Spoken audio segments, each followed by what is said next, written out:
Good morning. It's kind of chilly out, which is something I rarely say in the state of Colorado. Naked in Public, number 12. I want to talk about personal development, which might sound like personal growth or spiritual practice, or there might be many names for it, but the idea that we can look at ourselves both through the lenses of objectivity and subjectivity and recognize that we impact the world in so many different ways, and then choosing to grow and change and do better. Is that optional, or is that actually a responsibility that we have, is my question. And the reason this came up for me, and I've been thinking about it a lot, was because I was with a friend of mine and he was talking about this idea of blame and the pattern of feeling like it's always someone else's fault or something outside of us. And I'm being really careful with my words right now because I recognize that there's a potential that I could come off as very judgmental in this topic. So I'm trying not to be that way, but I am going to share my opinion with you after I share this information too. So the idea of blame, and this is just one example, like this could be so many different things, right? But blame is when we don't take any responsibility for our situation, for whatever's going on, and it's just always the fault of somebody else or some other situation outside of us. And in the context that we were talking about it, we were talking about parenting and children and how we give our stress management patterns, our blame patterns, our communication patterns, all of these things that we model for our kids and we give to them.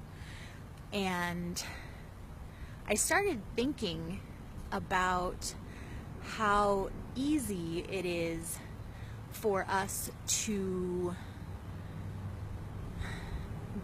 give our shit to our kids. And this isn't like a new concept. This is something that we talk about and think about a lot, I think, in our culture of parenting. But the idea that it's not always like this really big deal, like, oh, I have an anger management problem and I'm giving it to my kids, which that sounds a lot more extreme than I don't manage my stress very well, and sometimes I say things that are unkind or inconsiderate, or sometimes I blame other people around me, right? And they seem like these little microaggressions, and they really are. But what happens over time, if we don't work on that, is that they intensify, right? Like they go through these cycles and cycles and cycles, and over time, in lifetimes and generations, if we don't work on them, then they can become really harmful.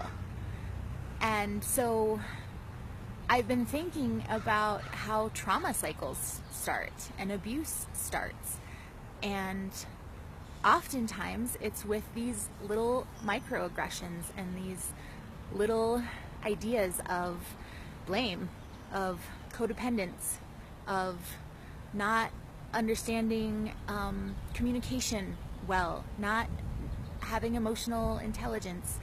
And this isn't like our fault, right? We know what was handed to us and what was taught to us.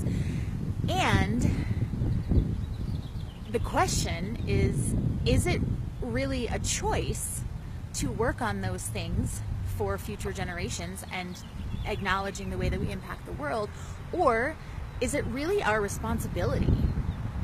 Is it really a necessity for us to be working on ourselves, because we know that humans impact other people around us, we impact our children, we impact each other, and what we choose to allow, not just outside of ourselves, but within ourselves, continues, and not just continues, but grows.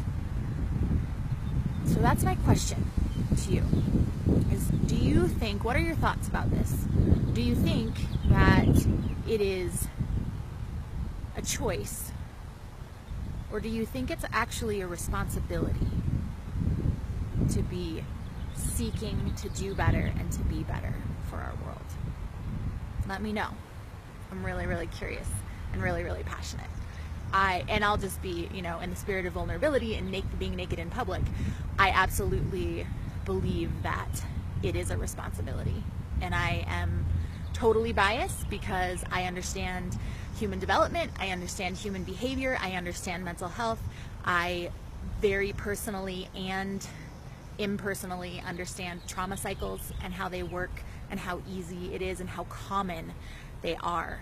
And so I believe that that is the most important work that we can do, which is exactly why I coach people and teach communication skills and support skills and mental health skills and all of these things that I do, is because I view this as the most important work that we could possibly be doing to work on ourselves, because that's how we change the world. So you don't have to agree with me. If you don't, I would love to hear what your opinions are, other thoughts that come up for you, and I'll talk to you soon.